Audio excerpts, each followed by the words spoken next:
નમસ્કાર ખેડૂત મિત્રો, આજે આપણે એક એવા પ્રગતિશીલ ખેડૂતની મુલાકાતે આવ્યા છીએ કે જે ખેતીમાં કંઈક નવી પદ્ધતિ દ્વારા ખેતી કરી છે.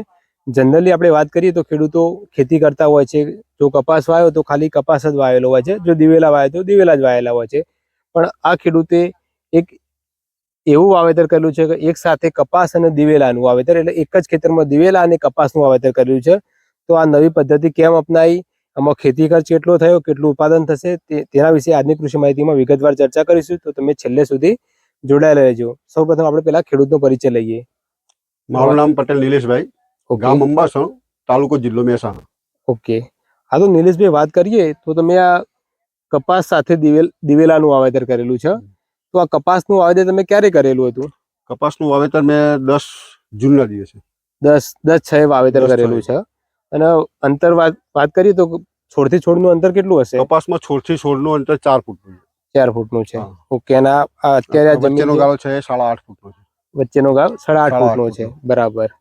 હવે આપણે વાત કરીએ તો તમને આવો આઈડિયા ક્યાંથી આવ્યો કે એક સાથે બે પાકોનું વાવેતર કરીએ? એક ડીએસસી સેન્ટર દ્વારા પણ અમને એક માહિતી મળેલી. ઓકે, કે આવો આંતરપાક તમે લઈ શકો, આવક બમણી કરી શકો અને ખર્ચ ઘટાડી શકો. એક માહિતી અમને મળેલી, તો એક આનો અનુભવ લેવા માટે અમે આ કરેલું છે. ઓકે, અને દિવેલાનું વાવેતર ક્યારે કરેલું છે? દિવેલાનું વાવેતર લગભગ 15/8 પછી. 15/8 પછી, ઓગસ્ટ મહિનામાં કરેલું. બરાબર. તો અત્યારે જોવા જઈએ તો આમાં તમે પિયત માટે થોડી સ્પેશિયલ વ્યવસ્થા કરેલી છે. તો આમાં તમારું પિયત કેટલું જાય છે અત્યારે? પિયત અત્યારે દિવેલાના પાકમાં પિયતની જરૂર નથી આપતા, એટલે મારા પાણી ત્યાં બચી જાય છે. હું એકલા અત્યારે કપાસને જ પાણી આપું છું. ઓકે, એટલે કપાસમાં લગભગ મારે અત્યારે 1.5 કલાક અથવા 2 કલાક, મતલબ 90 મિનિટ અથવા 100 મિનિટની આજુબાજુ મારો કપાસ બધું પાણી પી રહે છે. ઓકે, આમાં ટકાવારીમાં જોવા જઈએ તો કેટલા ટકા પાણી જતું? 30% પાણી જાય છે અત્યારે. 30% પાણી જાય છે, 70% પાણી ચોખ્ખું બચી જાય છે. જનરલી ખેડૂતો શું કરતા હોય છે કે આખો ક્યારો ભરતા હોય છે. આના કારણે શું એમનો ખેતી ખર્ચ પણ વધતો હોય છે અને પાણીનો પણ બગાડ વધુ થતો હોય છે. તો ખેડૂતો આ બધી જે જૂની પદ્ધતિઓ છોડીને આ રીતે નવી પદ્ધતિ પ્રમાણે ખેતી કરશે તો તમને ખેતી ખર્ચ પણ બચી જશે અને સાથે ઉત્પાદન પણ વધારે મળશે. હવે આપણે વાત કરીએ કે ઉત્પાદનની, તો કપાસનું ઉત્પાદન તમને કેટલું મળવાની આશા છે? કપાસનું ઉત્પાદન હું રેગ્યુલર જયારે ચાસમાં વાવતો ત્યારે લગભગ મારું 30 મણ જેટલું રહેતું, 1 વીઘામાંથી 30 મણ થતું. બરાબર. હવે આ પદ્ધતિ છે તો પણ 30 મણ મળશે. તમે જોઈ શકો છો કપાસની અંદર, કપાસને જીંડવા એ જ છે આવક, તમે જોઈ શકો છો. કપાસની આવક પણ એટલી જ છે. બરાબર. એટલે હું આ હાલ જે કપાસની આવક છે એ પ્રમાણે કહું તો લગભગ 30 મણનું તો હું ઉત્પાદન લઈ શકીશ આમાંથી. એટલે 25-30 મણ જેવી આશા છે. બરાબર. અને એકલો કપાસ વાવતા તો પણ એટલો જ થતો? એટલું જ મળતું. ઓકે, તો હવે આપણે એક્સ્ટ્રા વાત કરીએ કે દિવેલા જે વાયા છે તો દિવેલાનું ઉત્પાદન કેટલું મળશે તમને? દિવેલાનું ઉત્પાદન આમ 1 વીઘો જમીન હોય તો ત્યાં લગભગ એ બધા ખેડૂતો 7-8 ફૂટના અંતરે વાવતા હોય છે, કોઈ 6 ફૂટના અંતરે વાવતા હોય છે. તો પણ વીઘા લગભગ 30 મણ 35 મણની ઉત્પાદન ક્ષમતા રહેતી હોય છે. બરાબર. આમાં કદાચ થોડું અંતર વધી જાય છે એટલે કદાચ આમાં ઘટાડો આવી શકે, તો કદાચ એમાં 25-27 મણની આજુબાજુ તો હું લઈ શકીશ આનું ઉત્પાદન. એટલે એવરેજ 25 મણ જેટલું રહેશે, 5 મણ પ્લસ માઇનસ રહે. તો એવરેજ હું બંનેનું થઈને 50 મણ ઉપર જઈ શકીશ. બંનેનું થઈને કપાસ દિવેલાનું 50 મણ પ્લસ ઉત્પાદન મળશે.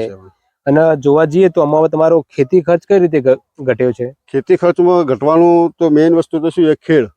ઓકે, ખેડ તમારે બંને પાકમાં એક સરખી જ થવાની છે. દિવેલા વાવશો તો પણ એટલી ખેડ કરવાની છે, કપાસ વાવશો તો પણ એટલી ખેડ કરવાની છે. આ કપાસના સાથે જ એની ખેડ થાય છે.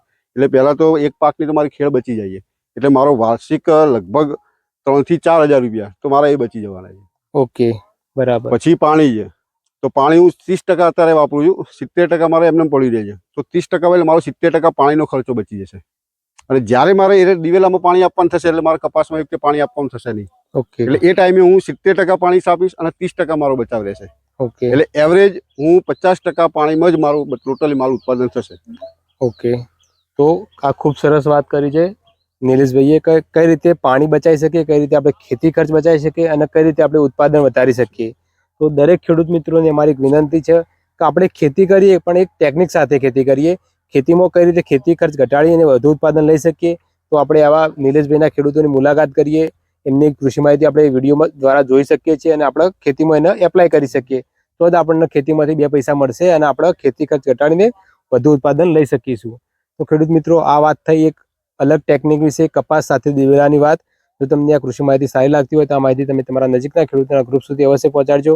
અને આવી જ ખેતીની અવનવી માહિતી માટે જોડાયેલા રહો ખેડૂત પ્રિય યુટ્યુબ ચેનલ સાથે. આભાર. જય જવાન, જય કિસાન.